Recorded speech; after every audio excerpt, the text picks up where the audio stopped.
sound, since we're all Zooming in from home and most of us have others with us. And we don't want to interrupt the session with background noise. So anyway, and feel free to either use the raise your hand feature, or unmute yourself if you do have a question throughout. And you can also send questions via the chat feature. And I'll kind of monitor those along with Carla. And I'm really looking forward to your presentation. I'll turn it over to you. Well, thank you. Thank you very much for the invitation to be here. While I'm sharing my screen, I'm going to give a nod to something that Mr. Smith said. I don't know how familiar you might be with the Cotton Patch version of the Bible, but that's exactly what Jordan did with the Cotton Patch version, is try to make it relevant. So the letter to the Romans, he translated as the letter to the believers in Washington. So I actually commend that move, trying to figure out ways to make our readings come to life. So go ahead, carry on, Mr. Smith. You can do that. You can take Corinth and turn it into Washington, D.C. I'm just fine with that. And I apologize, I do not have COVID. I do have allergies though. So this time of year that I love so much, presents a real challenge. So I no matter how much allergy medicine I take, here I am every year, enjoying the beautiful weather and dealing with allergies. So fortunately, it does not present too much of a threat to you via Zoom, but it does mean perhaps I'll be drinking my tea during this session. So welcome to First Church Corinth. I particularly love this church. Like probably some of you, I've been in church my whole life. I am married to a minister, and I've seen church be amazing and fulfilling, and I've seen church just struggle with just everyday realities of how to get along with each other. And when we're talking about First Church Corinth, we're really talking about a church that is incredibly diverse, but also a church that is struggling to figure out how to get along. So in the first century world, most of the time you are gathered with people who are of the same social class as yourself. And so what we have in these early church gatherings are people who are not used to being together. And so while we can gather from Paul's letters that the earliest churches were full of people from various backgrounds, ethnic groups, religious affiliations, there's no other place in their world where they have to figure out a way to love each other and get along with each other. So when we're reading this letter, and if you did read it for today, that's great. You noticed that this church is a church that's struggling over many, many issues. And so I want to walk us through a brief overview of the letter, and then and what we can glean from who's involved in First Church Corinth. And then as time allows, we will look at least one text together, perhaps more if we can cram more in. But I know that you are all on a time schedule, and I will try to honor that. But who are the people who are involved in First Church Corinth? We have 16 individuals who are named as part of this congregation. And we actually know more about First Church Corinth than any of Paul's other churches, because we have two rather lengthy letters that have made it into our canon. And we have Romans. And at the surface level, you may wonder why I'm even bringing up Romans, because it's written to the believers in Rome.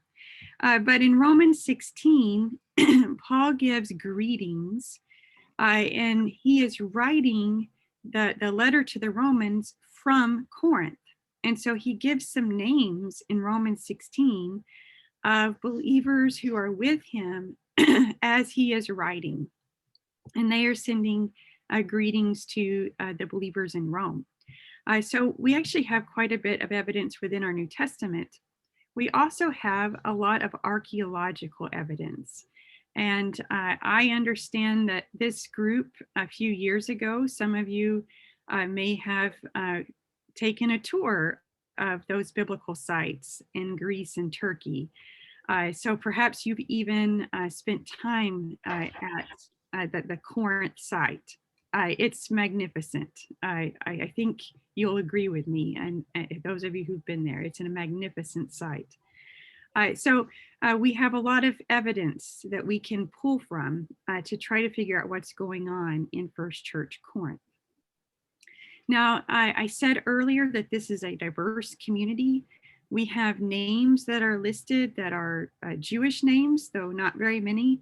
Sosthenes is the co-sender of this letter with Paul. Paul has a common practice of including co-senders for his letters, even though in the first century world, it's not that common actually to have co-senders for letters. But Sosthenes is named. This Sosthenes could be the same Sosthenes mentioned in Acts 18, who was a leader in the synagogue at Corinth. Also, Paul mentions Crispus in 1 Corinthians chapter 1. Crispus most likely is also the same as mentioned in Acts 18. So we have at least 2 Jewish names affiliated with this church. But the rhetoric of the letter assumes a predominantly Gentile congregation. So in 1 Corinthians 12, verse 2, Paul will start and say, when you were Gentiles led astray by mute idols, that kind of rhetoric, when you were Gentiles, assumes a predominantly Gentile audience. And indeed, when you dive into the issues behind the sparking the debates and the controversies in this letter, we can see that these are predominantly issues that would affect a Gentile community within Corinth. There are Greek and Roman names affiliated with this church, names like Achaicus, who's part of the delegation, and Stephanus. Those are good Greek names. We also have Fortunatus, Tertius, Gaius, good Latin names associated with this congregation. And it seems like this church is full of people from various walks of life. So I just mentioned Gaius. Gaius, according to Romans 16:23, has a home so large that the whole church can gather in his house. And this is noteworthy because based on all of our evidence of the first century world, most of the Roman population is living around subsistence level. And most of those who are living in cities are not living in single family homes. Those who had homes, houses to live in, had moderate surplus. They had more than others.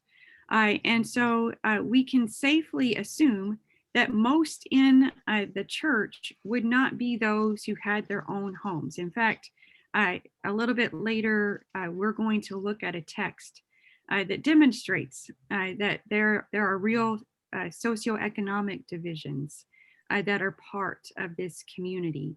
Let me show you a slide that some of you, if you were part of this trip a few years ago, you might recognize this piece of pavement outside of the theater.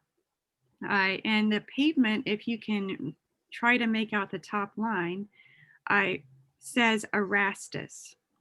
And Erastus, when he was aedile, which is a city office, paved this pavement at his own expense.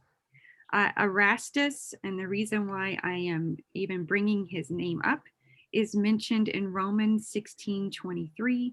We're not sure that this Erastus who paved the piece of the sidewalk is the same Erastus who would be part of the church, but I can tell you that that piece of sidewalk at least dates to the right time period for Erastus. And according to Romans 16:23, Erastus is called a city official. And during the first century, the way you get a public office is you pay for it. So I know that that's a stretch for your imagination, but try to imagine that that's how politics works in the first century. So Erastus has to have some means. You know, he's not impoverished. So we do have some who are part of First Church Corinth who may not be extremely wealthy, but they do have some moderate surplus. They have more than others.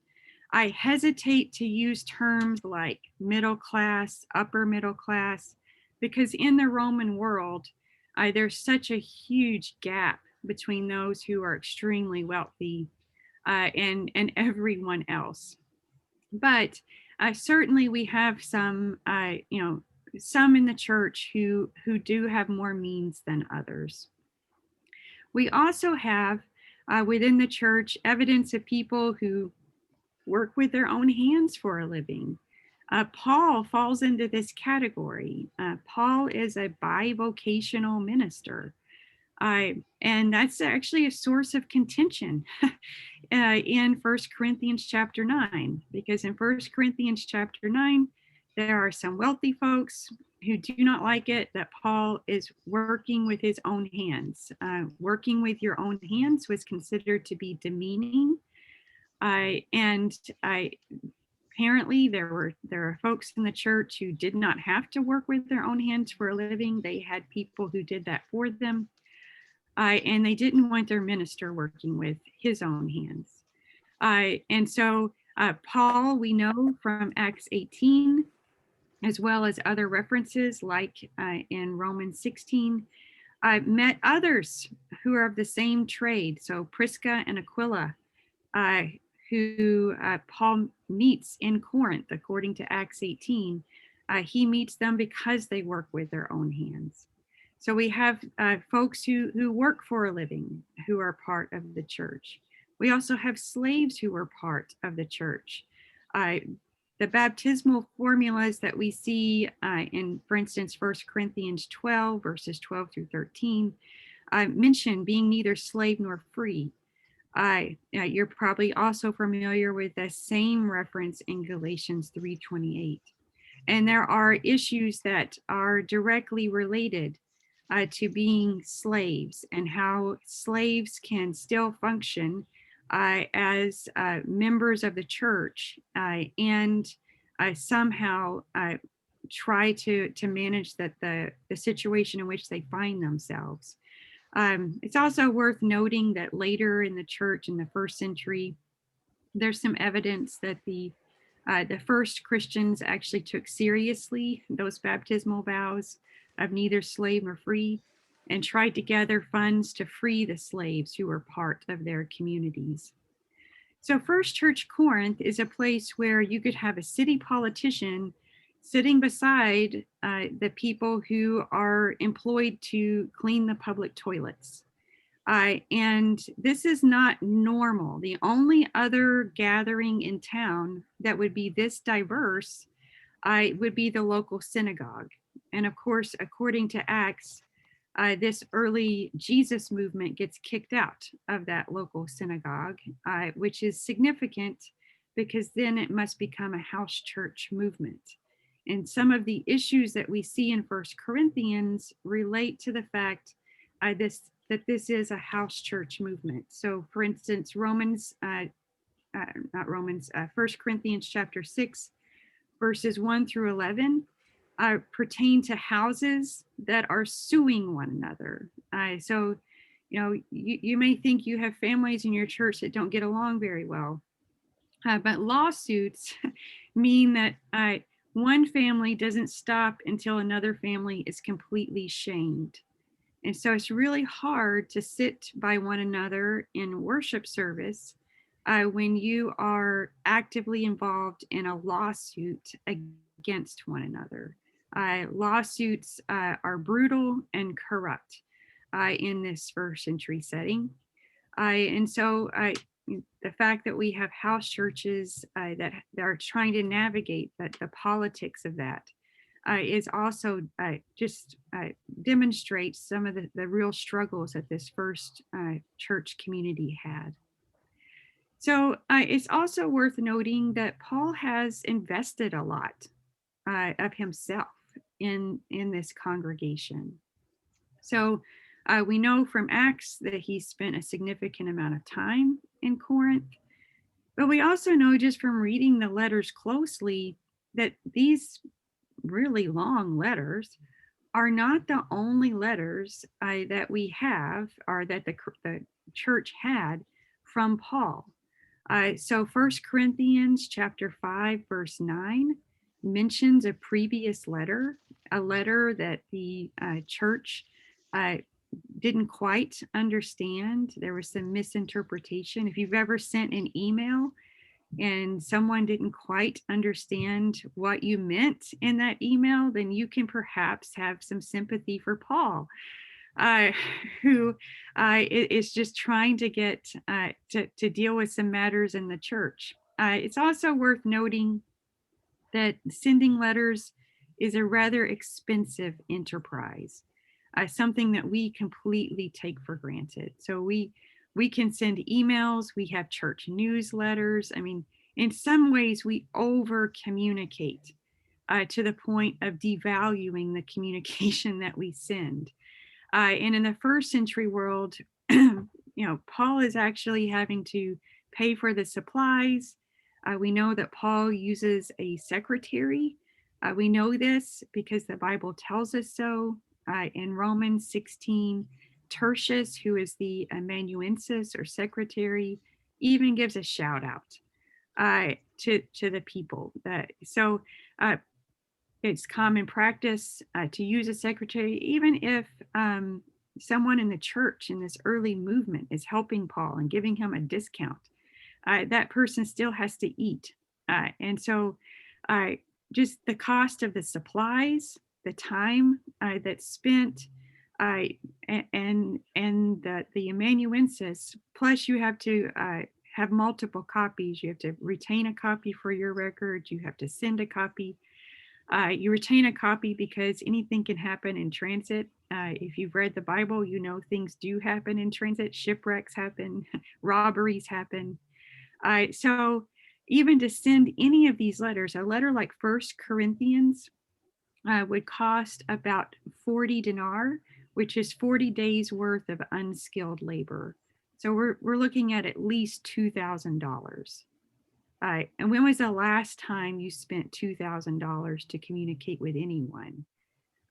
So that should tell us that when we read these letters, we need to take them seriously. We also need to consider that we're hearing half of a conversation, and Paul's not going to tell us everything that we need to know. But clearly, Paul has spent some time writing back and forth to this church. Based on our reading of just 1st and 2nd Corinthians, there's a mention of a previous letter. When we get to 2nd Corinthians, there's a mention of a painful visit and a tearful letter. So there's at least 4 letters going back and forth between Paul and First Church Corinth. And the church is also sending him communication. So Paul has invested his time, Paul is investing his energy, and he's making use of his co-workers. Both Timothy and Titus have been involved in this church. It is safe to say that Paul loves this community. Paul is invested in this community and wants to see them thrive. I we can, when we're reading these letters, we can sort of get a sense that at times Paul's going to be quite upset with the Corinthians. At times Paul is wondering what on earth happened and why the church would be acting in such a way. But all of this stems from this relationship that he has with this church. So what can we learn when reading these texts? What can we learn particularly from First Corinthians? And we could easily talk. I'm spending a whole semester on First Corinthians right now at Seminary, and we could spend multiple sessions talking about lessons from First Church Corinth, because I think there are many, many lessons to learn. This particular picture on the slide I chose because it's Cenchreae. And if you've been to Corinth, then you know that Cenchreae is one of Corinth's ports. And if you were in my New Testament class at Seminary, you would know Cenchreae because Phoebe is from Cenchreae, and Phoebe is named as a deacon at Cenchreae. So I also think it's important to reclaim that this early church movement is making use of women, slaves, people who are not normally in leadership. They're all part of this church. But that means when you have a gathering of people who are not used to being together, they're not used to having to love each other. They're not used to talking to each other. They're certainly not used to having women in leadership, and they're not used to having slaves who have a voice in the congregation. That means that this is going to be a rocky first few years of trying to gather the church.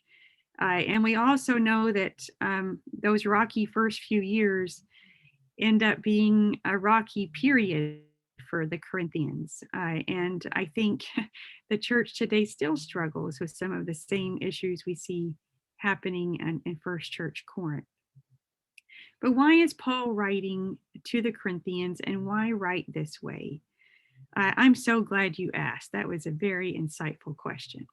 So there are really two convergent factors. The first is that Paul has heard oral report from Chloe's people.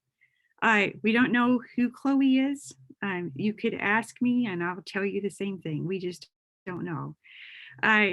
Everyone always asks to know more about Chloe. What we can say is that Chloe is somebody who it must be a wealthy woman because she is listed as the head of her household. And that tells us something about her status. But we don't know much about Chloe, but Paul says that he has heard something from Chloe's people about what's happening in the church. Chloe's people could be members of Chloe's household. Chloe's people could be slaves in Chloe's household. Paul doesn't give us a lot of information, but Chloe's people have told Paul a lot, and I'm going to come back to that in just a minute. The second reason Paul is writing First Corinthians is because the church has sent him a letter. And we know this because in 1 Corinthians 7:1, Paul says, "Now concerning the matters about which you wrote." Now concerning the matters about which you wrote. So the church has asked Paul's advice about particular issues, and Paul starts addressing those issues beginning in chapter 7, verse 1. And the first issue that Paul addresses from the church is about marriage, divorce, and singleness, and particularly whether or not married couples should abstain from sex. This was a pressing question, apparently, for the church. And in the business meeting that they had, they decided they needed to ask Paul about this. So 1 Corinthians chapter 7 is all about household matters. Now, if you stop and you think about this from a first century perspective, this makes a lot of sense because households were the basic building blocks of society. And I think I'm probably not the only parent in this Zoom room. You want the best for your kids. And the way you secure your kids' future is to arrange marriages. Marriage in the first century world had nothing to do with love. It was arranged for their security, for their benefit. So if you believe that Christ is coming back any day, then do you marry off your sons and your daughters? This is a pressing question. Is there going to be a need to do that? Because these arranged marriages take time. You're building a relationship with this other household. You have to do your research. This is a partnership. And so this is a pressing question that the Corinthians have raised to Paul. The Corinthians have also asked in their official letter to Paul whether or not they can eat food that's been sacrificed to idols. And while this may seem like a trivial matter to us, in reality, even this issue, especially this issue, has a direct bearing on those who have some social standing, because those who have some social standing are being invited to banquets. And these banquets, which are often in a local temple, because local temples actually had dining rooms for this purpose, all of the food and the beverages would have first been offered to the god or goddess of the temple. So can you participate in these gatherings? But if you don't participate in these gatherings as someone of status, your household's livelihood is tied to these kinds of gatherings, these kinds of situations in which you need to foster these business relationships. So if you shame another household by declining their invitation, then your own livelihood is at stake. So idol food, it may not sound like an issue that we are specifically addressing.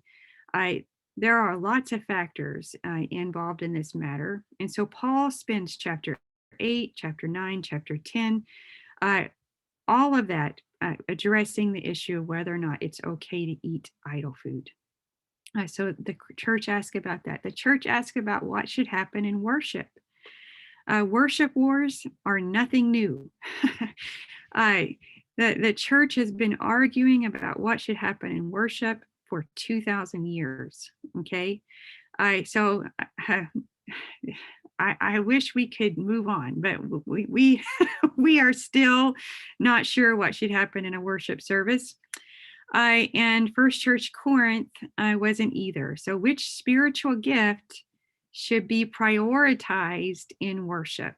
And so Paul writes, and he spends chapters 12, 13, and 14 on this particular topic. So do me a favor, do yourself a favor, and to help you get a sense of why or how Paul is addressing the worship wars, I'm going to ask you to do something somewhat dangerous, but I'm going to ask you to close your eyes, and I'm going to ask you to imagine the persons in either this faith community or another faith community, or maybe somebody else who is a believer in your life, and this person or these people get on your last nerve. Yeah, some of you opened your eyes and looked at me. You haven't known me long enough for me to get on your last nerve. But I want you to close your eyes, and I want you to imagine that person. And then hear these words. Love is patient and kind. Love is not jealous or boastful. It is not arrogant or rude. Love does not insist on its own way. It is not irritable or resentful. It does not rejoice at wrong, but rejoices in the right. Love bears all things, believes all things, hopes all things, endures all things. Love never ends. Now you can open your eyes. 1 Corinthians chapter 13, believe it or not, has nothing to do with weddings. Weddings were not, no one got married for love in the first century world. Paul wrote those words for the church to learn how to love one another. So those words in the church, I'm not saying that you can't use them for your wedding or your kid's wedding. I'm not saying that at all, but I'm saying that the church should be the type of place that teaches those couples how to love each other. Paul wrote 1 Corinthians 13 for that.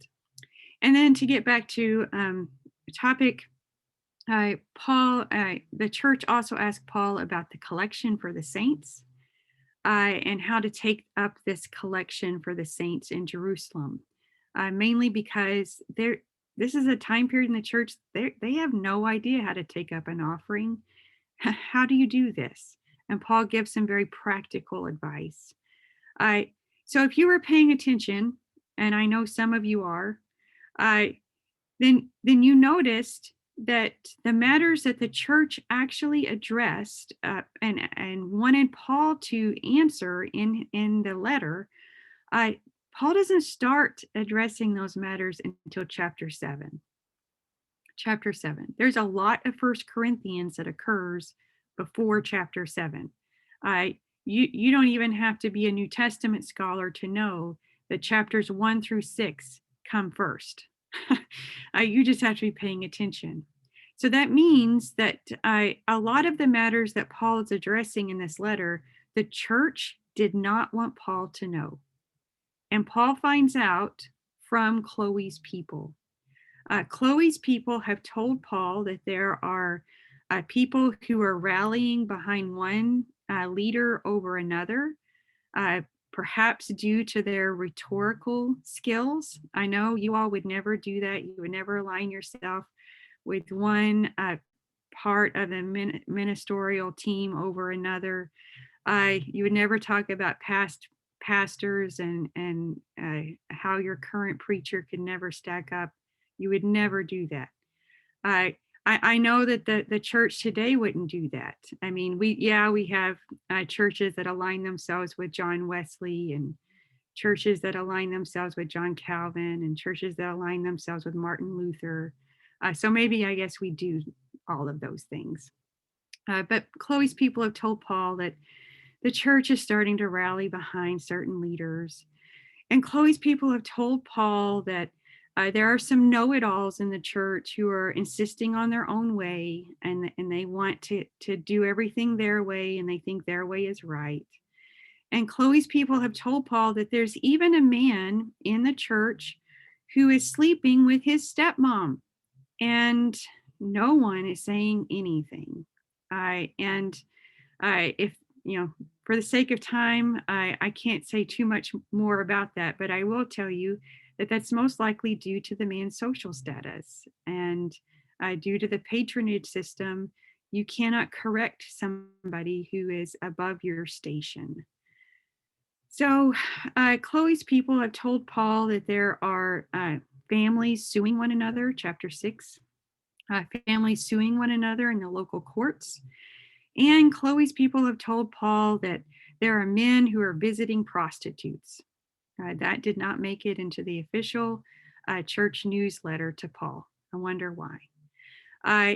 And it seems like Chloe's people have told Paul, according to chapter 11, that when there are women who are getting up to pray and prophesy in the assembly, their heads are not covered. And that's a scandalous matter that I wish we had time to talk about. And then Chloe's people have told Paul that there are abuses occurring at the Lord's table. So Chloe's people have told Paul some pretty scandalous things that First Church Corinth would not have wanted Paul to know about. And so this letter, if you can imagine, when it makes its way back to First Church Corinth, it's already a long letter. Even by first century standard, it's a long letter. And as it's being read, first we have to go through Paul airing out all this dirty laundry that the church didn't want Paul to know about. And then we get to the matters that that the church actually addressed to Paul. So the thesis statement of this letter is in 1 Corinthians 1:10. Paul wants the church to be unified, not uniform, but unified. And I want us to look very briefly at 1 Corinthians 11:17 through 34, briefly because we literally do not have much time, but also because we're still partaking of the Lord's table. This practice is a continuation of the practices of the first century church. And our practices look differently, especially during COVID, but our practices look differently than the first century anyway. But I think this gives us a little glimpse into what's happening in First Church Corinth and how all of these matters of socioeconomic divisions and just learning how to love each other are really made manifest in the practices at the table. Could I get a volunteer to read 1 Corinthians 11, 17 through 22? It's right there on your screen. Would anyone like to read it?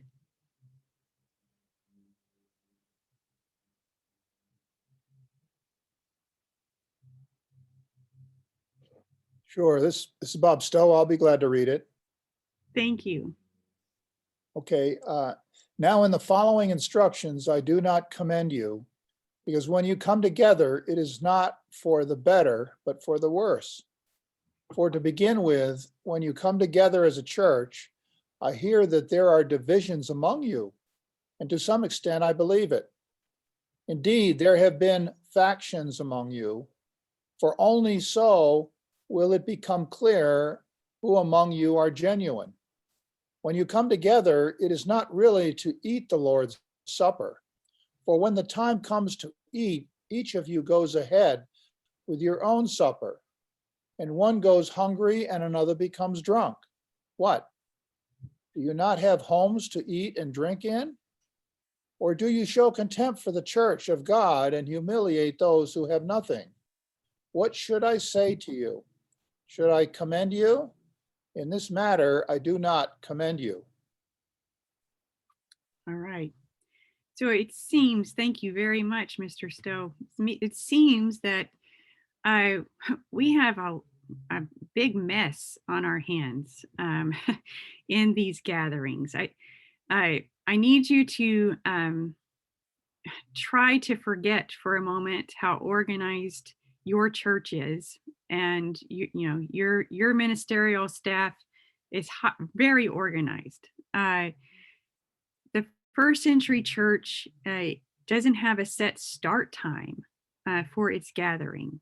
These gatherings are happening in homes, and it appears even that they are gathering at the end, what would be the end of a workday, which I've already said there are some in the church who don't have to work with their own hands for a living. And others, if you're a laborer, your day starts at sunup and ends at sundown. And so there are all kinds of divisions that are occurring here just because of who's involved in the assembly. If the church could be comprised of people from the same socioeconomic status, then you could have people starting their happy hour time at the same time. But that's not what is happening here. What we can glean from this text is that we have people, some who have not just food, but too much food, and some who have too much to drink. So I'm not sure the last time you showed up for services and a church potluck, and there was no food left, and everybody was drunk. It sounds like a very interesting problem to have. But in the first century church, when you don't have a set start time, some people, because they can, have started gathering sooner in the day, and that means that they're most likely of the same social status, because they're not working with their own hands. They can gather, they can start drinking, they can have food together, and then some show up later, and they're hungry, and they find that there's no food, and the others are already drunk. So this is not a church potluck, perhaps, that you're used to, but it does, the challenges that we see in this text are challenges that are part and parcel of this first century context. So let me show you, I'm not an architect, so please do not judge the quality of this. But this layout, if you'll just use your imagination, this layout is a possible layout for a wealthy person's house in the first century. So you'll see at the bottom an entrance into an area that's covered with dots. So I imagine you're looking down at this blueprint for a house, and all of those dots that you see are columns. So you're looking down on those columns, and you walk into this atrium area.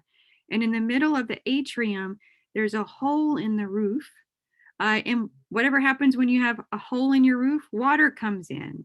So this is all planned. You have a pool in the middle of the atrium that collects that water, but this is brilliant. You know, in a time period before we have electricity, this water helps cast light into the neighboring rooms. So if on your trip, your previous trip, if you went to Ephesus and were able to view the wealthy terrace homes in Ephesus, then you saw some of these structures, or at least the remnants of some of these structures on that visit. So anyone who has dealings with a family can walk into this atrium. And we know that in these houses, like Gaius, who is named as somebody who can host the whole church, in these houses, people do come into the atrium. We know this because the Bible tells us so. In 1 Corinthians 14, the issue about speaking in tongues, part of that issue is what happens when an outsider comes into the church. And what is that outsider going to see? So we know that people are coming in. So the atrium is a place where people would gather who have dealings with the family. A dining room would be off to the side. It would be elaborate. If you do have a dining room in your home, that's you would have to be wealthy. Most people aren't living with this much luxury. In a dining room, people recline when they eat in the first century world. So I need you to forget about your beautiful table and chair setup that's been in your family for generations. That's not how it works in the first century world. And the kitchen, if it's even a part of the house, is on the other side of the house or detached, because kitchens catch fire. They're smelly. There is no open floor plan here, right? This is before the age of Frigidaire. You have slaves who are in the kitchen who are working all the time. Kitchens are noisy, and you don't want your guest to smell the kitchen, see the kitchen. Kitchens are always further away, and you don't want your house to catch fire. Another little thing that happens with kitchens. So the kitchen would be somewhere else. So whatever food was brought in for the host and for those closest to the host would likely be brought through the atrium into the dining room. I need you to keep that in mind. This is an example of a dining room from a temple. This is a big dining room. Most likely the homes that, the Gaius's home or anyone's home who's hosting a church would not be this large. But notice that the sides have like benches built in. Those benches would have cushions on them, and you would recline to eat. About 12 people can fit into the dining room that's on the screen. Most people only can host maybe 9 in their dining room. A typical dining room has 3 couches, which is why it's called a triclinium. And those couches have significance. So there's the couch, the primary couch, which is where the host sits, and whoever sits on the right and left of the host is treated very well. And whoever sits on the couch that's close to the host, but not to the right or left, they're important. They're in the dining room, but they're not as important as the guest of honor on the right and left of the host. And then there's the other couch, which is for, anyone else who is maybe important enough to be in the dining room, but you definitely know your place. There are seats of honor, and there are seats that you're at least in the room, but you're not the one being honored. So everyone, even by the seating arrangement, would know where you stand with the host. So here's an example of Roman hospitality. And I know we're getting close on time. So could I get a volunteer to read this little excerpt from Pliny the Younger?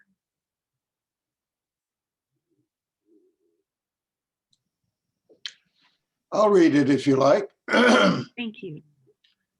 The best dishes were set in front of himself, and a selected few and cheap scraps of food before the rest of the company.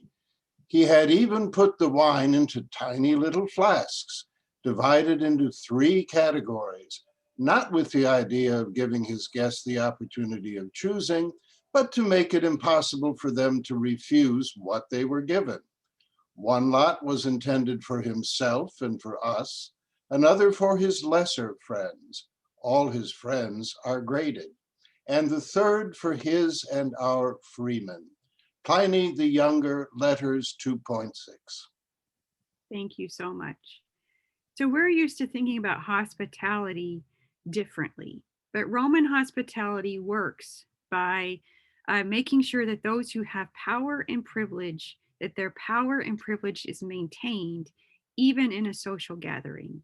So it's hard for us to imagine a church potluck where people would go hungry. But what this passage tells us in 1 Corinthians 11 is that the social distinctions that are part of the larger culture are also made manifest even when the church is gathering. So that those who have homes, those who have privileges, that power is all on display.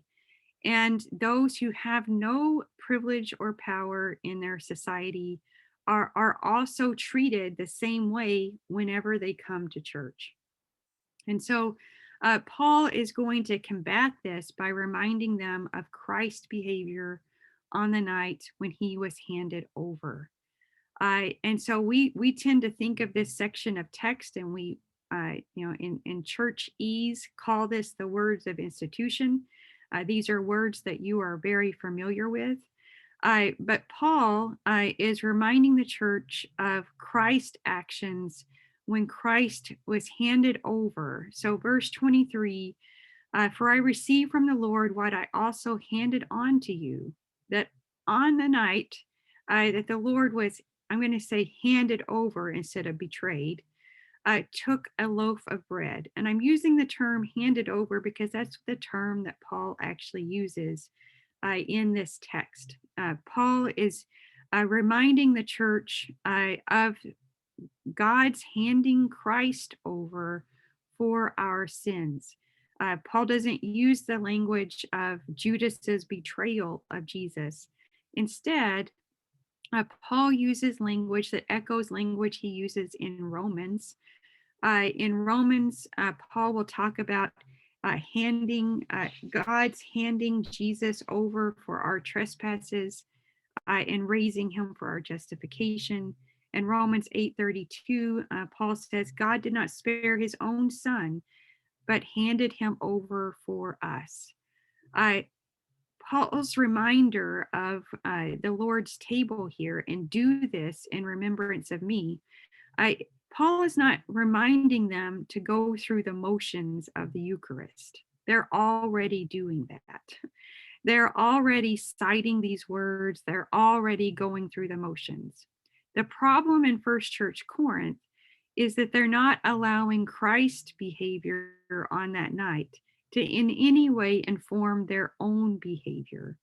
They are not allowing the love exhibited through Christ to be a model for the love that they should exhibit to one another. And so what's happening is that the values of their larger culture are being made manifest even at the table.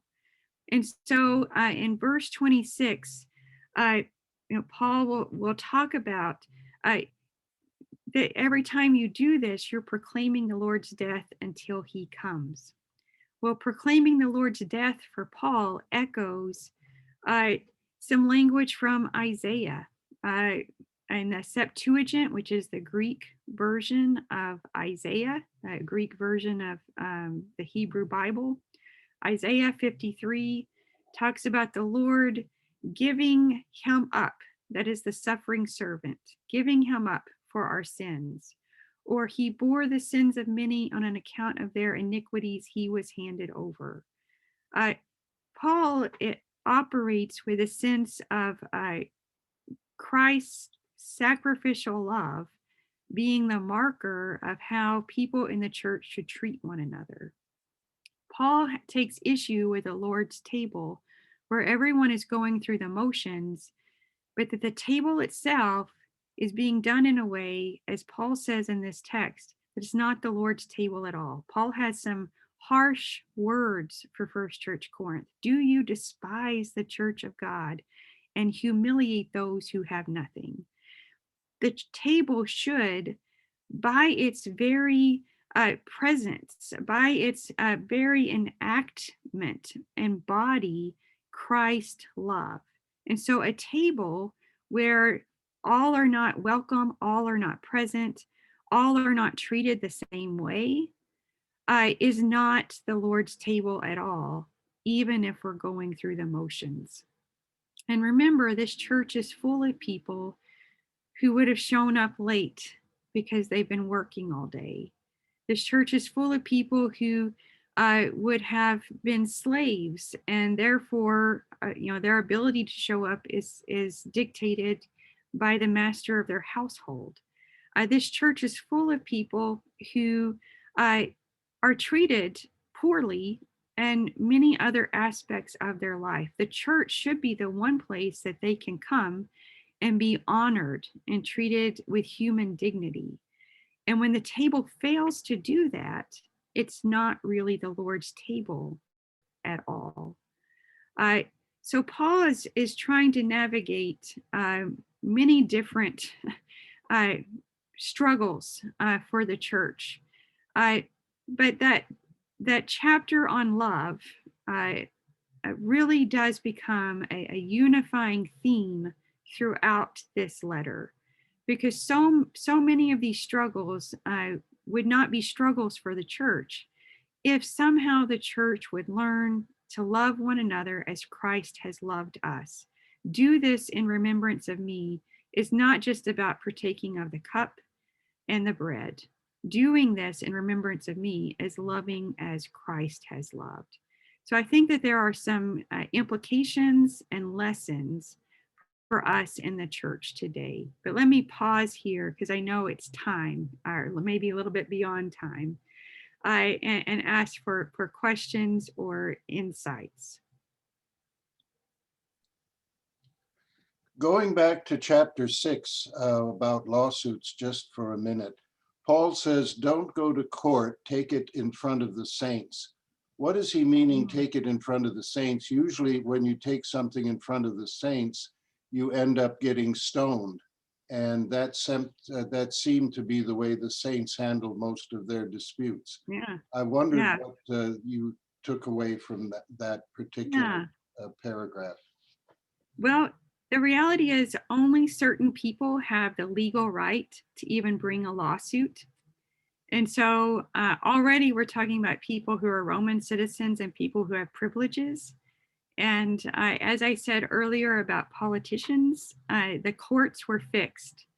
The families that had the most money won because they could buy the most votes, even in the court.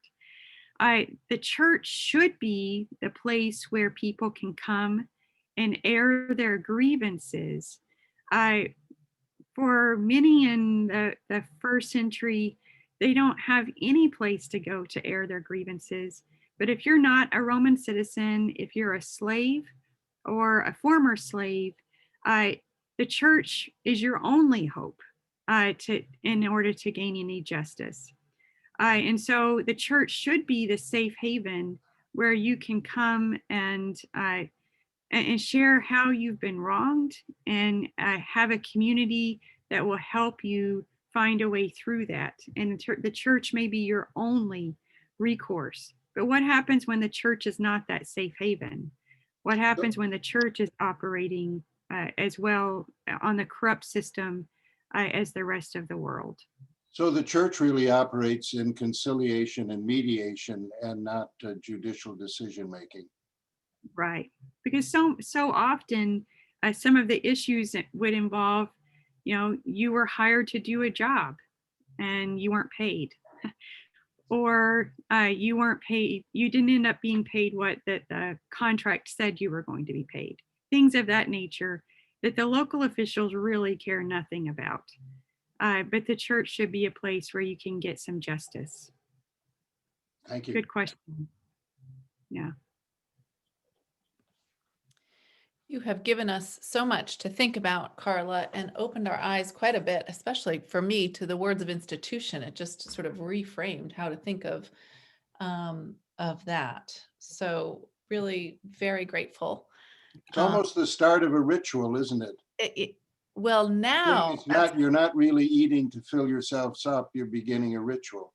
Right, it sort of enters us into that period of prayer and remembrance, but it's the way that you've framed it or reminded us, it's to focus on Jesus and Christ's behavior. Anyway, that was a helpful insight for me. So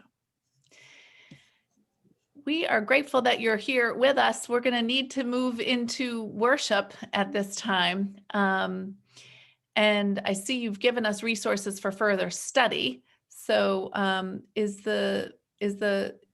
your work a commentary, or is it a book, or both? It's a book. The book. Okay, great. So yeah, the least of these is a book. So if you've ever had a negative view of Paul as basically a misogynist homophobe, then perhaps to reframe your thinking about Paul as somebody who is preaching a very liberative gospel, who works with women, who actually has women as part of his team. This is not your grandmother's Paul. But if you're interested in reading Paul in light of his first century context, then by all means, check out the book and then contact me. We can have a dialogue about it. That sounds great. That sounds great. So many, many thanks for being with us today. We are so very appreciative of your time and your wisdom, and